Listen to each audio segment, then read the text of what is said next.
Hello friends, कैसे हैं आप सब। आई होप आप सब अच्छे होंगे और आपकी पढ़ाई अच्छे से चल रही होगी। फ्रेंड्स, आज के वीडियो में हम देख रहे हैं 1 फरवरी का क्वेश्चन पेपर, जिसके 15 क्वेश्चंस देखे थे हमने अपने लास्ट वीडियो में। अब उसके आगे के 15 क्वेश्चंस को हम देख रहे हैं, तो आइए स्टार्ट करते हैं। देखिए, क्वेश्चन नंबर 16 में कह रहा है, सीखने के रूप में आकलन के लिए अवसर प्रदान करता है आत्म प्रतिबिंब, सहकर्मी आकलन, योगात्मक आकलन या फिर रचनात्मक प्रतिपुष्टि। तो यहाँ पर देखिए, सबसे पहले इसका एक्सप्लेनेशन देखिए। कह रहा है सीखने के रूप में आकलन, सीखने के लिए आकलन लिखा गया है। जब अभ्यर्थियों को अपने स्वयं के प्रदर्शन का आकलन करने के लिए कहा जाता है तो वे स्वयं का आकलन करने के लिए विभिन्न महत्वपूर्ण तकनीकों और रणनीतियों का उपयोग करते हैं, या विद्यार्थियों को उनके ज्ञान में कमी की पहचान करने, सीखने की सही रणनीति को अपनाने तथा कुछ नया सीखने के माध्यम के रूप में मूल्यांकन का उपयोग करने में सहायता करता है। सीखने के आकलन के रूप में बच्चों को सीखने के लिए सीखने के कौशल के निर्माण में सहायता करता था। सीखने के रूप में आकलन आत्म प्रतिबिंब, सहकर्मी और आकलन और आत्म रचनात्मक प्रतिपुष्टि का अवसर प्रदान करता है। इस तरीके से फ्रेंड्स हमने देख लिया। तो यहाँ पर देखिए राइट ऑप्शन क्या हो जाएगा, यहाँ पर देखिए राइट ऑप्शन बी हो जाएगा। ठीक, तो इसके एक्सप्लेनेशन से आपको सब कुछ क्लियर हो गया होगा। अब देखते हैं क्वेश्चन नंबर 17। तो इसमें कह रहा है कक्षा 5 के छात्रों के लिए ईवीएस के पाठ्यचर्या में निम्नलिखित संदर्भ शामिल होने चाहिए। अब देखिए क्या क्या शामिल होना चाहिए, तो आइए देखते हैं। देखिए यहाँ पे कह रहा है क्वेश्चन नंबर 17 में कह रहा है सेल्फ यानी खुद, घर, स्कूल, परिवार और पड़ोस व बड़े पैमाने का समुदाय। तो यहाँ पे देखिए कक्षा 5 के छात्रों के लिए ईवीएस पाठ्यचर्या में संबंधित संदर्भ, पास पड़ोस और पैमाने पर समुदाय शामिल होने चाहिए, क्योंकि ईवीएस अधिगम बच्चों को स्थानीय और व्यापक पर्यावरण के प्राकृतिक, मानवीय, सामाजिक और सांस्कृतिक आयामों की खोज, जाँच और समझ विकसित करने के लिए अवसर प्रदान करता है। अब देखते हैं हम क्वेश्चन नंबर 18। इसमें कह रहा है एक आकलन उपकरण जो न केवल सर्वोत्तम बल्कि बच्चे सभी प्रकार के कार्यों का या समय की अवधि में की गई गतिविधियों को एकत्र करता है, वो क्या है? पोर्टफोलियो, उपाख्यानात्मक रिकॉर्ड, रूबिक, संचयी रिकॉर्ड। तो यहाँ पर देखिए पोर्टफोलियो हो जाएगा इसका राइट ऑप्शन। अब देखिए इसका एक्सप्लेनेशन समझ लीजिए। एक आकलन उपकरण जो न केवल सर्वोत्तम बल्कि बच्चे के सभी प्रकार के कार्यों व सही या समय की अवधि में की गई गतिविधियों को एकत्र करता है, वह पोर्टफोलियो कहलाता है। पोर्टफोलियो मूल्यांकन की वह विधि है जिसमें बालक के प्रत्येक दिन के व्यवहार का एक क्रमिक अध्ययन करके उसे नोट किया जाता है और आवश्यकता पड़ने पर इसी पोर्टफोलियो का अध्ययन करके बालक के व्यवहार पर व्याख्या दी जाती है। इसके अलावा पोर्टफोलियो में निम्न जानकारी भी प्राप्त होती है। इसकी सहायता से पारिवारिक जानकारी मिलती है, कला एवं खेल के संबंधित जानकारी मिलती है, बालक के शैक्षणिक क्षेत्र की जानकारी भी मिलती है। अब देखते हैं क्वेश्चन नंबर 19। इसमें कह रहा है ईवीएस को एक पंजीकृत एकीकृत विषय के रूप में देखा जाता है, क्योंकि यह विज्ञान, सामाजिक विज्ञान और पर्यावरण से अंतर्दृष्टि प्राप्त करता है। या फिर कह रहा है इसमें ईवीएस के अध्ययन में छात्रों, शिक्षकों और अभिभावकों को शामिल किया जाता है। या फिर कह रहा है सी ऑप्शन, इस ईवीएस को, यह समुदाय को ईवीएस सीखने में एकीकृत करता है, या गतिविधियों, प्रयोगों और चर्चाओं को ईवीएस में की शिक्षा में एकीकृत करता है। तो देखिए एक्सप्लेनेशन देखिए। इसमें कह रहा है ईवीएस को एक एकीकृत विषय के रूप में देखा जाता है, क्योंकि यह विज्ञान, सामाजिक विज्ञान और पर्यावरण शिक्षा को अंतर्दृष्टि प्राप्त करता है। राष्ट्रीय पाठ्यचर्या की रूपरेखा एनसीएफ 2005 पर्यावरण अध्ययन को कक्षा 3 से 5 तक विषय के रूप में देखती है। यह विषय विज्ञान, सामाजिक विज्ञान और पर्यावरण से जुड़ी अवधारणाओं और मुद्दों को समेकित रूप से देखता है। कक्षा 1 और 2 में यह विषय नहीं है, परंतु इससे जुड़े मुद्दों और भाषा और गणित के माध्यम से बताए जाने की बात है। तो आपसे क्वेश्चन पूछाता है कि ईवीएस जो है, जो शामिल किया गया है एनसीईआरटी के पाठ्यक्रम में, तो वो 3 से 5 तक में विषय के रूप में है। अब देखिए क्वेश्चन नंबर 20 कह रहा है ईवीएस सीखने की प्रक्रिया में निम्नलिखित में से कौन सा सबसे प्रमुख माध्यम बनना चाहिए। सबसे प्रमुख माध्यम शिक्षक है, छात्र है, पर्यावरण है, माता पिता हैं। तो ईवीएस के लिए तो इन्वायरमेंट जो है वही सबसे प्रमुख माध्यम बनना चाहिए। अब देखिए इसका एक्सप्लेनेशन भी पढ़ लीजिए। कह रहे ईवीएस सीखने की प्रक्रिया में निम्नलिखित में से पर्यावरण सबसे प्रमुख माध्यम बनना चाहिए, क्योंकि पर्यावरण एक ऐसा विषय है जो प्राकृतिक वातावरण के बारे में बच्चों की जिज्ञासा को पोषित करने में मदद करता है, तथा साथ ही साथ पर्यावरण शिक्षार्थियों को प्राकृतिक, सामाजिक, सांस्कृतिक वातावरण से जोड़ता है तथा उनके परिवेश की खोज करना, उनसे जुड़े पर्यावरण और सामाजिक मुद्दों के बारे में जागरूकता विकसित करता है। अब देखिए क्वेश्चन नंबर 21, इसमें कह रहा है प्राथमिक स्तर पर पर्यावरण अध्ययन ईवीएस शुरू करने के लिए सबसे उपयुक्त तर्क क्या है। यह न केवल मानव अस्तित्व बल्कि पृथ्वी पर सभी जीवन के रूपों सहित पर्यावरण के महत्व को समग्र रूप से समझने के लिए सराहना करें, या फिर पर्यावरण के महत्व की सराहना करें, विभिन्न प्रदूषण समस्याओं को हल करने के लिए पर्यावरण का अध्ययन करें, या फिर कह रहा है पर्यावरण से संबंधित महत्वपूर्ण खोजपूर्ण गतिविधियों में बच्चों को शामिल करें।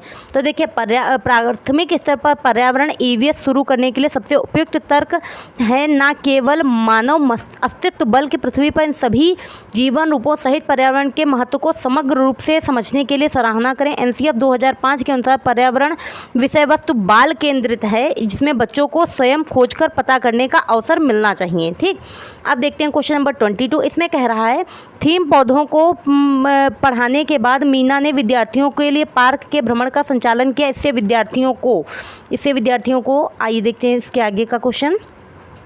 देखिए, इससे विद्यार्थियों को थीम याद करने में मदद मिलेगी,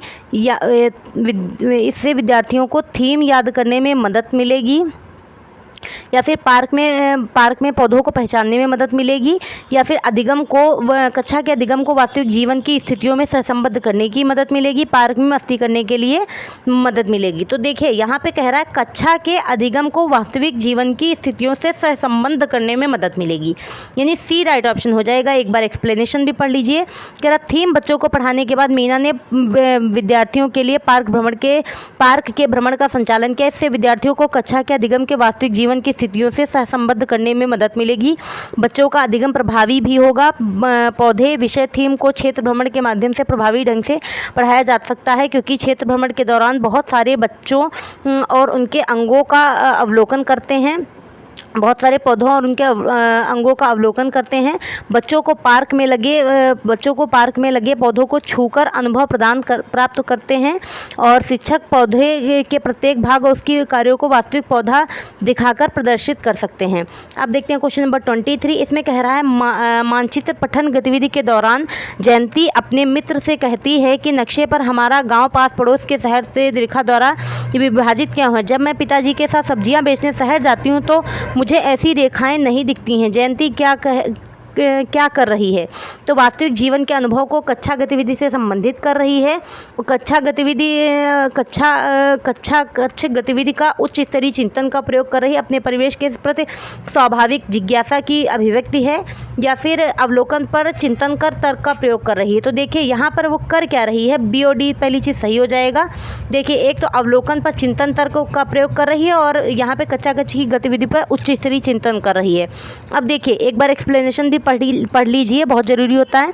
तो कह रहा है मानचित्र पठन गतिविधि के दौरान जयंती अपने मित्र से कहती है कि नक्शे पर हमारा गांव पास पड़ोस के शहर से रेखा द्वारा विभाजित क्यों है। जब मैं पिताजी के साथ सब्जियां बेचने शहर जाती हूं तो मुझे ऐसी रेखाएं नहीं दिखती हैं। जयंती कक्षा गतिविधि पर उच्च स्तरीय चिंतन के प्रयोग के साथ साथ अवलोकन पर चिंतन कर रही है, तर्क का प्रयोग कर रही है। उच्च स्तरीय चिंतन से बच्चों के किताबी ज्ञान का परीक्षण करने के अलावा अब सारी सोच, विश्लेषण और खोज अन्वेषण कौशल का भी विकास होता है।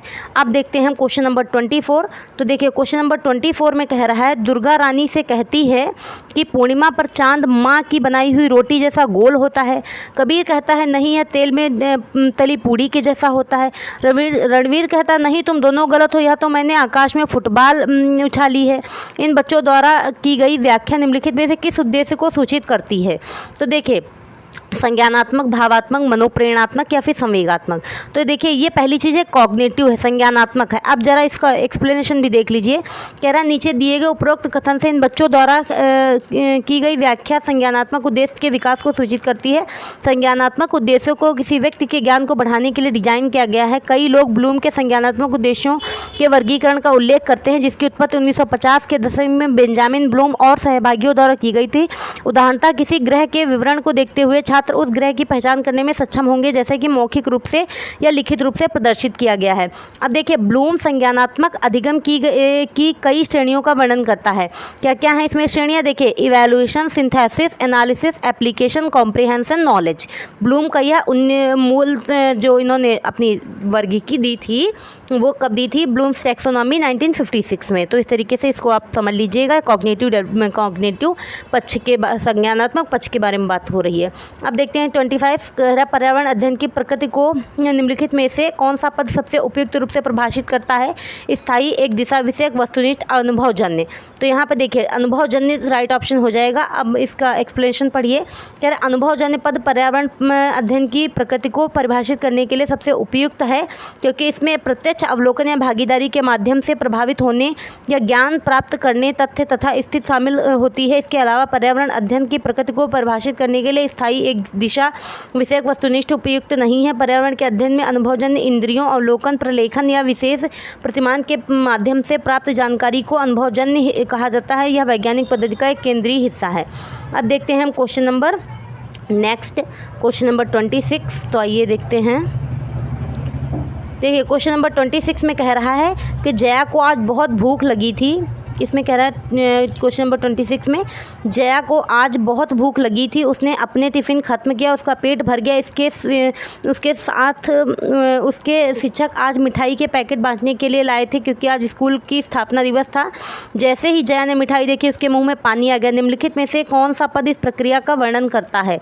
तो यहाँ पर देखिए अनुकूलित प्रतिक्रिया, अनुकूलित उद्दीपन, अनानुकूलित उद्दीपन। तो देखिए यहाँ पे कंडीशनड रिस्पॉन्स हो रहा है, यानी अनुकूलित प्रतिक्रिया है।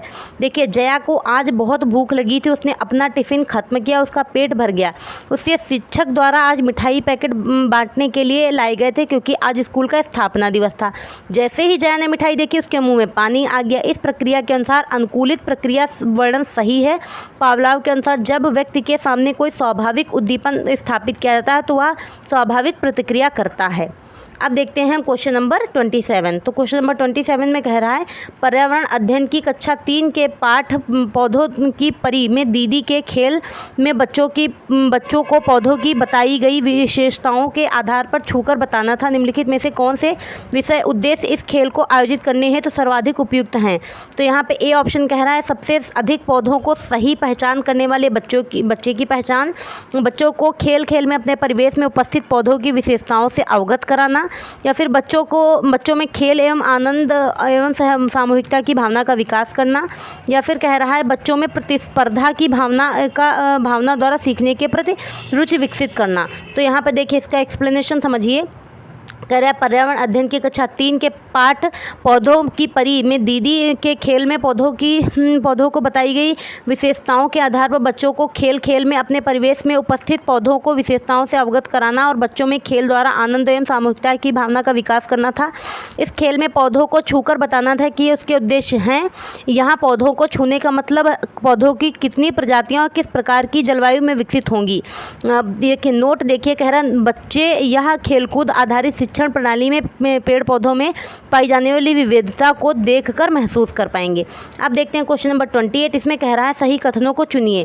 फर्स्ट कह रहा है एनसीएफ 2005 कक्षा 1 से 3 तक ईवीएस के प्रशिक्षण को निर्धारित करता है, तो ये बात तो बिल्कुल ही गलत हो जाएगी। फिर कह रहा है बी ऑप्शन बी में कह रहा है कक्षा 1 और 2 के लिए कोई पाठ्यपुस्तक निर्धारित नहीं की गई, क्योंकि इससे विद्यार्थियों को संदर्भित अधिगम वातावरण दिया जा सके। कक्षा 1-2 ईवीएस सामाजिक विज्ञान एवं सामाजिक विज्ञान के द्वारा पढ़ाई जाती है। और यहाँ पर देखिए ईवीएस एक या वह विषय है जो केवल 3 और 4 के 4 और 5 के छात्रों को पढ़ाया जाता है। तो देखिए यहाँ पर क्या हो जाएगा, केवल बी सही होगा। यहाँ पर देखिए बी सही होगा, जिसमें कक्षा 1 और 2 के लिए कोई पाठ्यपुस्तक निर्धारित नहीं की गई है पर्यावरण की। तो अब देखिए इसको एक्सप्लेनेशन भी समझ लीजिए। तो कह रहा कक्षा 1 और 2 के लिए निर्धारित पाठ्यपुस्तक नहीं है, क्योंकि पर्यावरण अध्ययन प्राथमिक स्तर 1 और 2 में एक विशिष्ट विषय के रूप में नहीं पढ़ाया जाता है। आपको बताया गया था कि 3, 4, 5 में ही पढ़ाया जाता है, लेकिन जीवन के उस चरण में जहाँ संकल्पनाओं को जानना महत्वपूर्ण है, उन्हें भाषा और गणित के माध्यम से पढ़ाया जाता है। बचपन में बच्चे अपने वातावरण को समग्र रूप से देखते हैं, इसलिए कक्षा 1 और 2 में पर्यावरण अध्ययन की अवधारणाओं को भाषा और गणित में एकीकृत किया गया है। इसके अलावा भाषा और गणित के शिक्षण को प्रासंगिक सीखने के लिए को सुनिश्चित करने के लिए बच्चे के तत्काल वातावरण को आसपास बुना जाता है। अब देखते हैं अपना नेक्स्ट क्वेश्चन नंबर 29। इसमें कह रहा है कक्ष में मूल द्विविमीय निरूपण का संप्रत्यय विषय द्वारा संप्रत्यय का मानचित्रण डैश से आरंभ होता है। तो ये कक्षा 3 से आरंभ होता है। अब जरा इसका एक्सप्लेनेशन भी देख लीजिए। इसमें कह रहा है कक्षा कक्ष में मूल द्विविमीय निरूपण द्वारा संप्रत्यय का मानचित्रण कक्षा 3 में प्रारंभ होता है। मानचित्र भौतिक विशेषताओं, शहरों, सड़कों आदि को दर्शाने के लिए भूमि या समुद्र के क्षेत्र का एक आरेखीय प्रतिनिधित्व है। मानचित्र बनाने का कार्य है। अब देखते हैं हम क्वेश्चन नंबर 30, आज का लास्ट क्वेश्चन इस वीडियो का। तो आइए देखते हैं। इसमें अब थोड़ा एक्सप्लेनेशन और है, इसको भी आप पढ़ लीजिएगा। अब देखते हैं क्वेश्चन नंबर 30। इसमें कह रहा है विषय परिवार एवं मित्र में पौधों एवं जीवों को जानते बूझते सम्मिलित किया गया है, जिससे कि इस पर विशेष बल दिया जा सके कि मानव व उनके साथ कैसा प्रगाढ़ संबंध है। उन्हें एक समग्र एवं समाकलित वैज्ञानिक और सामाजिक परिप्रेक्ष्य प्रदान किया जा सके।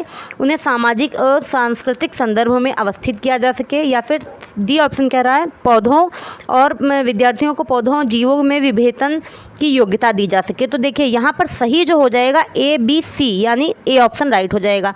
अब जरा इसका एक्सप्लेनेशन देख लीजिए। यहाँ पे एक्सप्लेनेशन कह रहा है किसी परिवार, यहाँ पे कह रहा है, देखिए एक मिनट, इसमें कह रहा है किसी विषय परिवार एवं मित्र में पौधों एवं जीवों को जानते बूझते सम्मिलित किया गया है, क्योंकि जिससे कि इस पर विशेष बल दिया जा सके मानव का उनके साथ कैसा प्रगाढ़ संबंध है तथा उन्हें एक समग्र एवं समाकलित वैज्ञानिक और सामाजिक परिप्रेक्ष्य प्रदान किया जा सके। उन्हें सामाजिक और सांस्कृतिक संदर्भ में अवस्थित किया जा सके। पर्यावरण अध्ययन के क्षेत्र में विषय परिवार एवं मित्र बच्चों के परिप्रेक्ष्य उनके दैनिक जीवन से लिया जाता है, ताकि वह अपने